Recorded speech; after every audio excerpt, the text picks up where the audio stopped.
স্বাগত নিউজ 24 দুপুর 2টার সংবাদে আপনাদের সাথে আছি আমি তাবাসসুম আহমেদ। সিলেট এমসি কলেজ ছাত্রাবাসে গণধর্ষণ মামলায় সাইফুর রহমানকে প্রধান আসামি করে 8 জনের বিরুদ্ধে আদালতে অভিযোগপত্র জমা দিয়েছে পুলিশ। গ্রেপ্তারকৃত 8 আসামির মধ্যে 6 জনের বিরুদ্ধে সরাসরি ধর্ষণ ও 2 জনের বিরুদ্ধে সহায়তার বিষয়টি উল্লেখ করা হয়েছে অভিযোগপত্রে। সৈয়দ রাসেলের তথ্য ছবিতে ডেস্ক রিপোর্ট।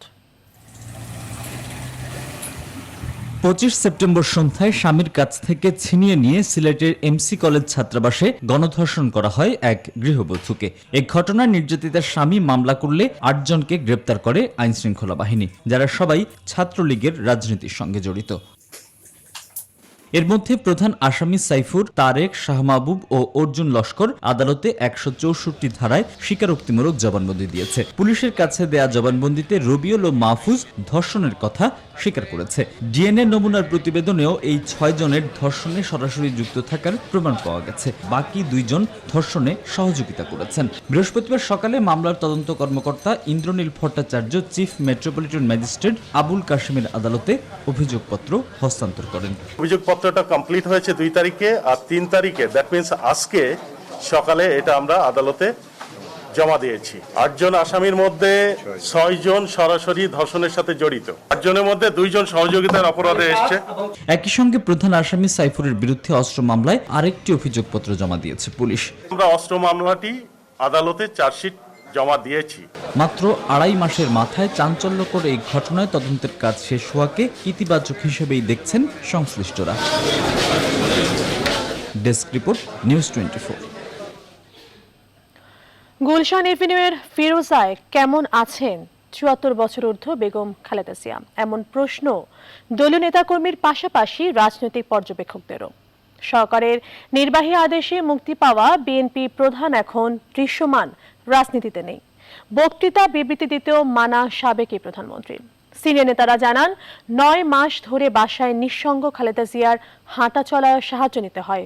প্রতিদিনই পরীক্ষা করতে হয় রক্তচাপ ও ডায়াবেটিসের। এদিকে উন্নত চিকিৎসার জন্য লন্ডনে পাঠানোর উদ্যোগও আছে স্থগিত। মারুফুর রহমান জানাচ্ছেন বিস্তারিত। দুর্নীতি মামলায় কারাভোগ করতে থাকা বিএনপি চেয়ারপারসন খালেদা জিয়া শর্ত সাপেক্ষে মুক্তি লাভের পর এখন দিন পার করছেন রাজধানীর গুলশানের ভাড়া বাসা ফিরোজায়। কিন্তু কেমন আছেন তিনি? করোনা ভাইরাসে সর্বোচ্চ সতর্কাবস্থায় শুধু ব্যক্তিগত চিকিৎসক ও পরিবারের সদস্যরাই তার সঙ্গে নিয়মিত দেখা সাক্ষাৎ করছেন। প্রয়োজনে দলের কাউকে ডেকে পাঠান বিএনপি প্রধান নিজেই।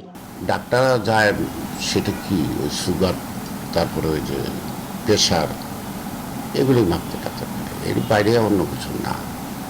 ওনার মূল যে সমস্যা আছে হাঁটুর ব্যথাটা, এইটার চিকিৎসাটা তো হচ্ছে না একেবারে এটা। এবং কিছু কিছু পরীক্ষা নিরীক্ষা তো হসপিটালে গিয়েই করতে হয়। যেমন যদি একটা এক্সরে করতে হয় বা একটা আলট্রাসোনোগ্রাম করতে হয়, তো এগুলো তো হসপিটালে যেতেই হয়। তো এই যাবৎকালে উনি হসপিটাল তো যান নাই। পারিবারিক ও দলের সিনিয়ররা বলছেন, বিএনপি চেয়ারপারসনের শারীরিক অবস্থা স্থিতিশীল। অস্টিও আর্থ্রাইটিস, ডায়াবেটিস সহ নানা সব রোগী বিদ্যমান। এখনও চলাফেরায় অন্যের সাহায্য নিতে হয়। ব্যথা কমেনি শরীরের বিভিন্ন জয়েন্টে।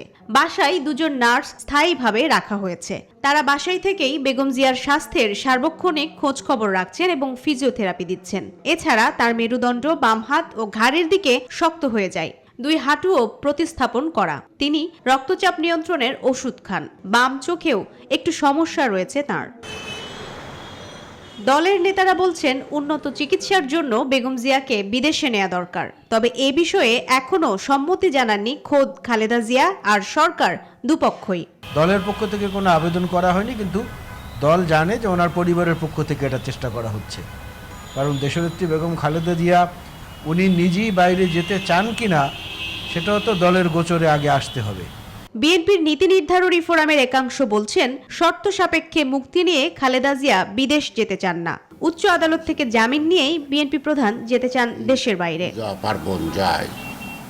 মারুফা রহমান, নিউজ 24, ঢাকা।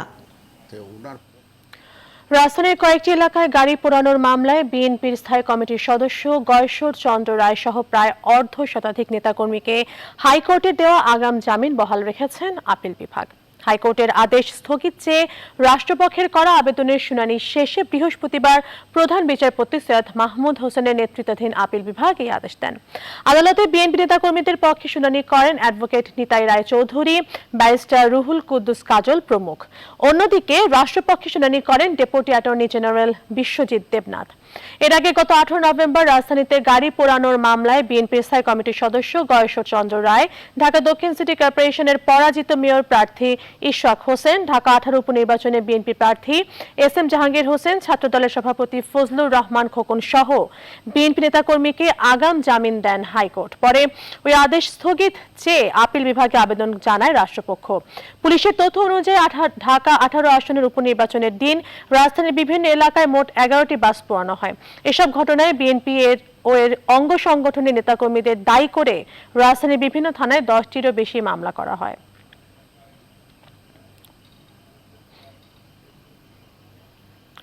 বঙ্গবন্ধু ভাস্কর্য যথাস্থানে স্থাপন করা হবে বলে জানিয়েছে ভাস্কর্য বাস্তবায়ন কমিটি। দুপুরে এক সংবাদ সম্মেলনে তারা এই কথা জানান। এদিকে রাজনৈতিক ইস্যুতে ভাস্কর্য নিয়ে বিতর্ক তৈরি বন্ধের আহ্বান জানিয়েছেন তথ্যমন্ত্রী ডক্টর হাসান মাহমুদ। আর ভাস্কর্য বিরোধীদের বিষয়ে সরকারের স্পষ্ট অবস্থান ব্যাখ্যা করার আহ্বান জানিয়েছেন ওয়ার্কার্স পার্টির নেতা রাশেদ খান মেনন। শাহ আলী জয় জানাচ্ছেন বিস্তারিত। বঙ্গবন্ধুর ভাস্কর্য স্থাপন নিয়ে ইসলামী সংগঠনগুলোর প্রতিবাদের তীব্র সমালোচনা করলেন আওয়ামী লীগ যুগ্ম সাধারণ সম্পাদক ও তথ্যমন্ত্রী হাসান মাহমুদ। দলের ধানমন্ডি কার্যালয়ে এক অনুষ্ঠানে তিনি ভাস্কর্য নিয়ে বিভ্রান্তি ছড়ানো বন্ধ করার আহ্বান জানান। ইসলাম গুটি কয়েক ব্যক্তিপক্ষের কাছে লিজ দেওয়া হয় নাই, সুতরাং ইসলাম একটি শান্তির ধর্ম। ইসলামের অপব্যাখ্যা বিভিন্ন সময় হয়েছে, বিভিন্ন সময় অপব্যাখ্যা দিয়ে মুক্তিযুদ্ধের সময় অপব্যাখ্যা হয়েছে, পাকিস্তানের বিরুদ্ধে লড়াই করা হারাম, কাফের যারা লড়াই করছে অপব্যাখ্যা হয়েছে, ব্রিটিশ শাসনের শুরুতে অপব্যাখ্যা হয়েছে, সময়ে সময়ে নানা অপব্যাখ্যা হয়েছে। আমি যারা এগুলো করছেন তাদেরকে বিনীতভাবে অনুরোধ জানাবো, দয়া করে এই বিভ্রান্তি ছড়াবেন না। এ বিষয়ে সংবাদ সম্মেলন করে বঙ্গবন্ধু ভাস্কর্য বাস্তবায়ন পরিষদ। সংগঠনের নেতারা বলেন, ভাস্কর্য ইসলামী বিধানে কখনোই নিষিদ্ধ নয়। ওনারা আসলে ওনাদের উদ্দেশ্য ধর্মীয় না, রাজনৈতিক। ওনারা ভাস্কর্যের বিরোধিতা করছে না, ওনারা আমাদের মুক্তির যুদ্ধের বিরোধিতা করছে। যারা এই ভাস্কর্যের বিরোধিতা করছে তারাই বিএনপি জামাত জোটের সরকারের সময় 20 দলীয় জোটের অন্তর্ভুক্ত সংগঠনের নেতৃত্ব থেকে জিয়া রহমানের ভাস্কর্য উদ্বোধন করছে। ওয়ার্কার্স পার্টির ভার্চুয়াল সংবাদ সম্মেলনে দলের সভাপতি রাশেদ খান মেনন বলেন, যারা ভাস্কর্যের বিরোধিতা করছে তারা স্বাধীনতার চেতনা বিরোধী। এই বিষয়ে যেমন সরকারের তরফ থেকে তাদের অবস্থানকে স্পষ্ট করে এই কথাটাকে বলতে হবে, অন্যদিকে সকল গণতান্ত্রিক অসাম্প্রদায়িক গণতান্ত্রিক শক্তি তাদেরকেও আজকে এই ব্যাপারে প্রতিরোধের জায়গায় এসে আসতে হয়েছে। যে এত বড় একটি মৌল বিষয় যার সাথে আমাদের রাষ্ট্র ভাবনা এবং রাষ্ট্রের ভিত্তি জড়িত, এটা অসাম্প্রদায়িক গণতান্ত্রিক অগ্রযাত্রার প্রশ্নটি জড়িত রয়েছে। এদিকে ভাস্কর্য বিরোধী ইসলামী সংগঠনগুলোর বিরুদ্ধে রাজধানীতে প্রতিবাদ সমাবেশ করেছে যুব মহিলা লীগও। তারা শিল্পকর্ম এবং ভাস্কর্যের মধ্যে পার্থক্য বোঝেন না, তারা অশিক্ষিত। প্রতিবাদ সভায় সংগঠনের নেতারা বলেন, ইসলামের ভুল ব্যাখ্যা দিয়ে ভাস্কর্য নির্মাণ বন্ধ হতে দেয়া যাবে না। শাহ আলী জয়, নিউজ 24, ঢাকা। এদিকে বঙ্গবন্ধুর ভাস্কর্য নিয়ে ষড়যন্ত্রকারীদের হুঁশিয়ার করে দিয়ে আওয়ামী লীগ সাধারণ সম্পাদক ওবায়দুল কাদের বলেছেন, মীমাংসিত বিষয় নিয়ে আপোষ করার কোনো সুযোগ নেই। সকালে লক্ষ্মীপুর জেলা আওয়ামী লীগের বর্ধিত সভায় ভিডিও কনফারেন্সে যুক্ত হয়ে তিনি এই কথা বলেন। উস্কানি দিচ্ছেন তাদের সম্পর্কে এবং এই অর্থের যোগানদাতাদের সম্পর্কে সরকার সজাগ রয়েছে। আমরা স্পষ্টভাবে বলতে চাই, সরকারের সরলতাকে দুর্বলতা ভাববেন না। কক্সবাজার থেকে রোহিঙ্গাদের ভাষান্তরে স্থানান্তরের প্রস্তুতি শুরু হয়েছে। এর মধ্যে স্বেচ্ছায় যেতে চাওয়াদের নিবন্ধনও শেষ হয়েছে। সর্বশেষ তথ্য অনুযায়ী 5,000 রোহিঙ্গা স্বেচ্ছায় ভাষান্তরে যাওয়ার জন্য নিবন্ধন করেছে। তবে প্রথম ধাপে ঠিক কতজনকে নেওয়া হবে সেটি এখনো নিশ্চিত করা হয়নি। এদিকে রোহিঙ্গাদের জন্য ভাষান্তর এখন পুরোপুরি প্রস্তুত। রোহিঙ্গাদের জীবন ধারণের জন্য সেখানে তৈরি করা হয়েছে স্থাপনা। রোহিঙ্গাদের জীবনযাত্রার সব ধরনের সুবিধা নিশ্চিত করা হয়েছে ভাষান্তরে। এর আগে রোহিঙ্গা প্রতিনিধি দল সরজমিনে সেখানে ঘুরে দেখে আসার পর তারা স্বেচ্ছায় সেখানে যাওয়ার সিদ্ধান্ত নিয়েছে বলে জানানো হয়েছে।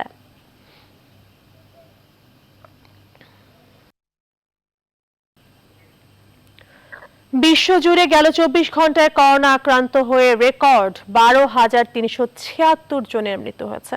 একদিনে সংক্রমণ ঘটেছে 6,34,000-এরও বেশি মানুষের।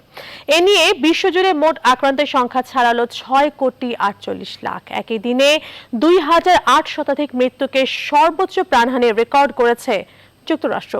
এদিকে মাস্ক পরার বাধ্যবাধকতা নিয়ে আরও কড়া নির্দেশনা দিয়েছে বিশ্ব স্বাস্থ্য সংস্থা। অন্যদিকে চীনে শনাক্তের আগেই এ ভাইরাসের অস্তিত্ব ছিল বলে তথ্য উঠে এসেছে মার্কিন এক গবেষণায়। নিবির আহমিনের ডেস্ক রিপোর্ট। সংক্রমণের শুরুর দিকে করোনা মহামারীকে হেলাফেলা করায় চরম মূল্য দিতে হচ্ছে যুক্তরাষ্ট্রকে। বর্তমানে বিশ্বের সর্বোচ্চ সংক্রমণের রেকর্ড তাদের। গেল কয়েক সপ্তাহে আক্রান্তের হার কমলেও নতুন করে বাড়ছে করোনা রোগীর সংখ্যা। আর 24 ঘন্টায় 2,831 জনের মৃত্যুতে এবার একদিনের সর্বোচ্চ মৃত্যুর রেকর্ড গড়ল দেশটি। তবে 24 ঘন্টায় পূর্ববর্তী দিনের চেয়ে কম সংক্রমণ ঘটেছে ব্রাজিল ও ভারতে। দুদেশে যথাক্রমে 48,000 ও 33,000-এর বেশি করোনা রোগী শনাক্ত হয়েছে। কিছুটা কমেছে প্রাণহানি সংখ্যাও। প্রকোপ বাড়তে থাকায় আগামী 10 জানুয়ারি পর্যন্ত করোনার বিধিনিষেধের সময়সীমা বাড়িয়েছে জার্মানি। বড়দিন ও নববর্ষের ছুটিকে কেন্দ্র করে কোনো উৎসবে প্রতি বাড়িতে সর্বোচ্চ 10 জন মানুষ অবস্থানের অনুমতি দিয়েছে স্পেন। সীমাবদ্ধ করা হয়েছে সকল ধরনের ভ্রমণ। এদিকে মহামারীতে মাস্ক পরার বাধ্যবাধকতা নিয়ে বুধবার বিশ্ব স্বাস্থ্য সংস্থা জারি করেছে আরও কড়া নির্দেশনা। সংক্রমণের বিস্তার ঘটে চলা এলাকাগুলোর পাশাপাশি ভালো বাতাস চলাচলের ব্যবস্থা নেই এমন ঘরেও মাস্ক পরার নির্দেশ দিয়েছে WHO। অন্যদিকে করোনার সূত্রপাত নিয়ে আবারও নতুন করে সৃষ্টি হয়েছে বিতর্কের। যুক্তরাষ্ট্রের Center for Disease Control and প্রিভেনশনের সাম্প্রতিক এক গবেষণায় দেখা গেছে উহানে করোনা প্রাদুর্ভাবের পূর্বেই যুক্তরাষ্ট্র, ইতালি, ফ্রান্স সহ বেশ কয়েকটি দেশ থেকে নেওয়া রক্তের নমুনায় পাওয়া গেছে করোনা, যার অর্থ চীনে শনাক্তের আগেই অস্তিত্ব ছিল ভাইরাসটির। নিবির আমিন, নিউজ 24। 2021-এর মধ্যে করোনা মোকাবেলায় আরও পর্যাপ্ত ভ্যাকসিনের ডোজ পাওয়ার আশ্বাস দিয়েছে বিশ্বে প্রথম আনুষ্ঠানিকভাবে অনুমোদন পাওয়া টিকা ফাইজার। ব্রিটেনে টিকাটির অনুমোদনের বিষয়ে মার্কিনীদের মনেও আস্থা যোগাবে প্রত্যাশা করছে যুক্তরাষ্ট্র। এদিকে আগামী সপ্তাহের মধ্যে ব্যাপক পরিসরে টিকা কার্যক্রম শুরুর নির্দেশ দিয়েছেন রুশ প্রেসিডেন্ট ভ্লাদিমির পুতিন। অন্যদিকে করোনার ভুয়া টিকা বাজারের ছাড়া নিয়ে সতর্কতা জারি করেছে ইন্টারপোল। নিবির আমিনের আরও একটি ডেস্ক রিপোর্ট। আগামী সপ্তাহেই ব্রিটেনে সর্বসাধারণের জন্য প্রয়োগ শুরু করছে মার্কিন ওষুধ কোম্পানি ফাইজারের করোনা ভ্যাকসিন। বিশ্বে প্রথম আনুষ্ঠানিকভাবে অনুমোদনের পর এবার ভবিষ্যতের নিরাপত্তার আশ্বাসও দিল প্রতিষ্ঠানটি। বুধবার ফাইজারের প্রধান কার্যনির্বাহী অ্যালবার্ট বোরলা জানান, আগামী বছরের মধ্যেই করোনা মোকাবেলার জন্য আরও পর্যাপ্ত টিকার ডোজ নিয়ে প্রস্তুত থাকবেন তারা। ব্রিটেনে ভ্যাকসিনটির 4টি ধাপে সরবরাহের প্রক্রিয়া নিয়ে একটি প্রতিবেদন প্রকাশ করেছে স্কাই নিউজ। বেলজিয়ামে উৎপাদিত ভ্যাকসিনটি ম্যানুফ্যাকচারিং, বাক্সগুলো হিমশীতল সংরক্ষণাগারে স্থানান্তর, সরবরাহের প্রস্তুতি এবং সবশেষে বিতরণ। আগামী সপ্তাহেই যুক্তরাষ্ট্রে অনুমোদনের প্রত্যাশা করছে ফাইজার। আর ব্রিটেনে অনুমোদনের ব্যাপারটি মার্কিনীদের মনে আরও আস্থা যোগাবে বলে প্রত্যাশা করছেন মার্কিন স্বাস্থ্য কর্মকর্তারা। 15 ডিসেম্বর নিউ ইয়র্কে প্রথম চালানে 1,70,000 ডোজ ভ্যাকসিন সরবরাহ করা হবে বলে জানিয়েছেন গভর্নর এন্ড্রু কুয়োমো। এদিকে আগামী সপ্তাহেই রাশিয়ায় ব্যাপক পরিসরে টিকাদান কর্মসূচি শুরুর নির্দেশ দিয়েছেন প্রেসিডেন্ট ভ্লাদিমির পুতিন। এরই মধ্যে মস্কো 1 লাখেরও বেশি মানুষকে করোনা টিকা দিয়েছে বলে জানিয়েছেন রুশ স্বাস্থ্যমন্ত্রী মিখাইল মুরাশকো। নিজ নাগরিকদের বিনামূল্যে করোনা টিকা বিতরণের জন্য বুধবার পার্লামেন্টে বিল পাশ করেছে জাপান। এরই মধ্যে চীনের 5টি করোনা ভ্যাকসিন তৃতীয় ধাপের ক্লিনিক্যাল ট্রায়াল শুরু করেছে বলে জানিয়েছেন চীনা ভাইস প্রিমিয়ার সান চুনলান। অন্যদিকে মুনাফা হাসিলের জন্য সংঘবদ্ধ অপরাধী চক্র করোনার ভুয়া টিকার বাজারে ছাড়তে পারে, এমনটাই সতর্কতা জারি করেছে ইন্টারপোল। 194টি সদস্য দেশে বৈশ্বিক সতর্কবার্তা পাঠিয়েছে সংস্থাটি। নিবির আমিন, নিউজ 24। সংবাদের পর্যায়ে নিচ্ছি বিরতি, আমাদের সঙ্গেই থাকুন। আবারও স্বাগত, দেখছেন নিউজ 24 দুপুর 2টার সংবাদ।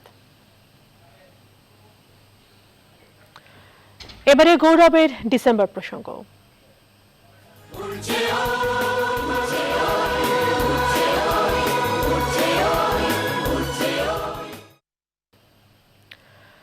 পুরনো ইঞ্জিনের বিমান, অল্প দিনের প্রশিক্ষণ, নিচ থেকে হচ্ছে পাকিস্তানিদের গুলিবর্ষণ। এর মাঝেই বীর উত্তম শামসুল আলম আক্রমণ করেন।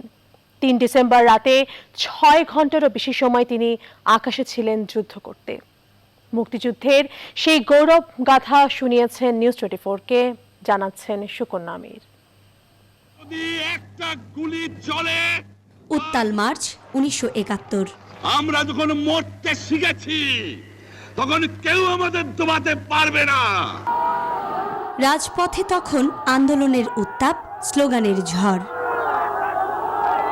এরই মাঝে পাকিস্তানিরা গোপনে থেকে সৈন্য আর যুদ্ধ সরঞ্জাম আনতে থাকে ঢাকায়।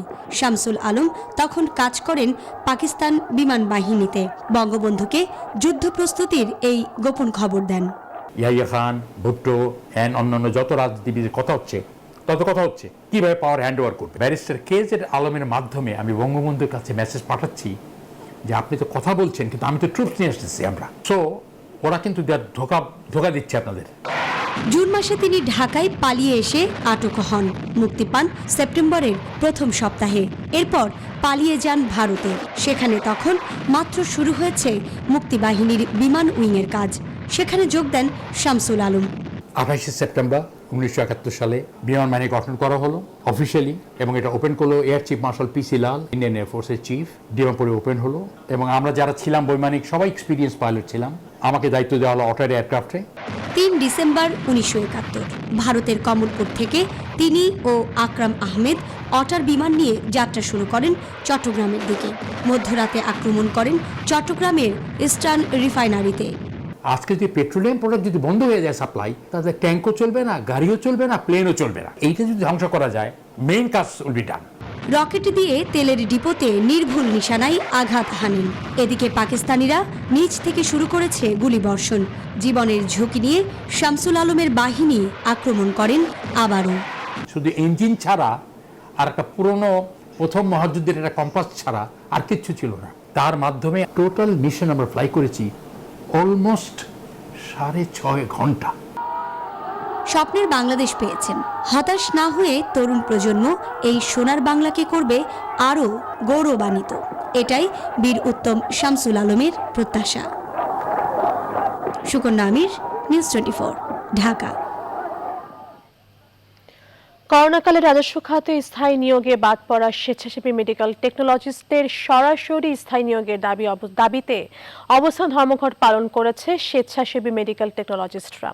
বৃহস্পতিবার স্বাস্থ্য অধিদপ্তরের সামনে তারা এই ধর্মঘট পালন করেন। ধর্মঘট পালনকালে স্বেচ্ছাসেবী মেডিকেল টেকনোলজিস্টরা বলেন, প্রধানমন্ত্রী একাদশ জাতীয় সংসদের 8ম অধিবেশনে করোনার সাথে সরাসরি যুক্ত স্বেচ্ছাসেবী মেডিকেল টেকনোলজিস্টদের সরাসরি রাজস্ব খাতে নিয়োগের ঘোষণা দেন, কিন্তু পরপর প্রথম ধাপে 145 জন এবং দ্বিতীয় ধাপে 57 জন স্বেচ্ছাসেবী মেডিকেল টেকনোলজিস্টদের সরাসরি স্থায়ী নিয়োগ দেওয়া হয়। তবে বাদ পড়ে যান সারা দেশে করোনা হাসপাতালের নমুনা সংগ্রহকারী ও RT-PCR ল্যাবে কর্মরত প্রায় 400 স্বেচ্ছাসেবী টেকনোলজিস্ট।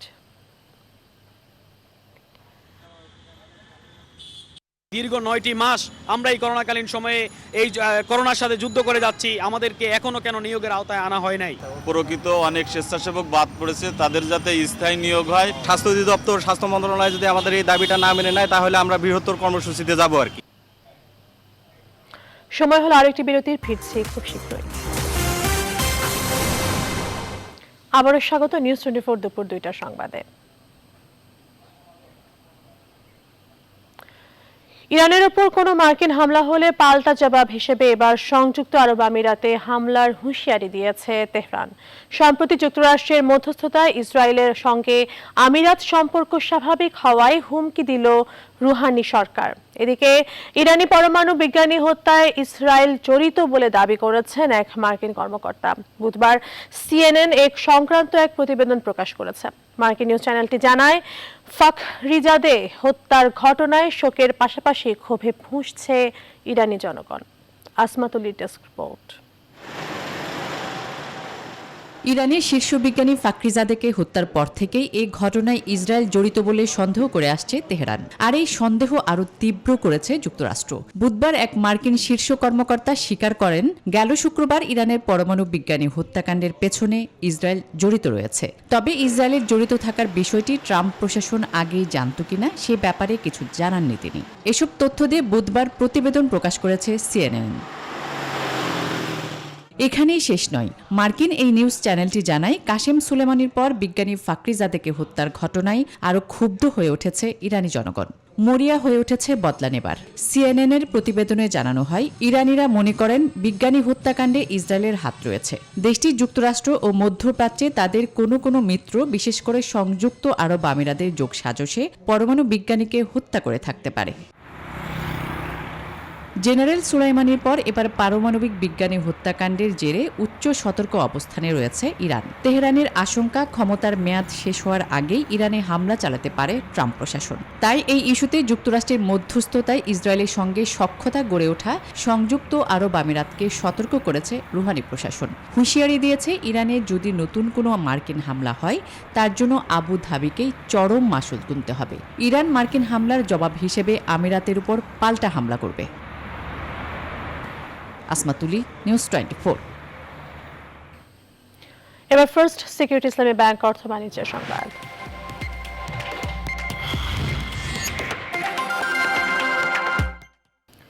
কানাডায় চলতি বছরের তৃতীয় প্রান্তিকে 40.1% প্রবৃদ্ধি হয়েছে। চলতি সপ্তাহেই দেশটির পরিসংখ্যান সংস্থার উপাত্তে উঠে এসেছে এই তথ্য।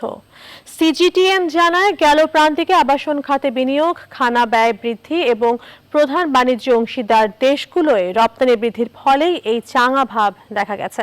পূর্ববর্তী প্রান্তিকে উত্তর আমেরিকার এই অর্থনীতিটির 38% সংকোচন ছিল। বিগত সপ্তাহগুলোতে বহু দেশেই করোনা সংক্রমণ বৃদ্ধিতে চলতি প্রান্তিকে প্রবৃদ্ধি বজায় রাখা সম্ভব হবে কিনা এ ব্যাপারে উদ্বেগ প্রকাশ করেছেন বিশ্লেষকরা। প্রান্তিক হওয়ারই কানাডার 8.9% প্রবৃদ্ধি অর্জিত হয়েছে। প্রথম দুই প্রান্তিকে যথাক্রমে 1.9% ও 11.3% সংকুচিত হয়েছিল দেশটির অর্থনীতি। বন্ধ ব্যবসা প্রতিষ্ঠান ও বেকারদের সহায়তায় $100 কোটি প্রণোদনা প্যাকেজ ঘোষণা করেছে কানাডীয় সরকার। নিউজ 24 দুপুর 2টার সংবাদ এখন এ পর্যন্ত। এতক্ষণ সাথে থাকার জন্য ধন্যবাদ সবাই।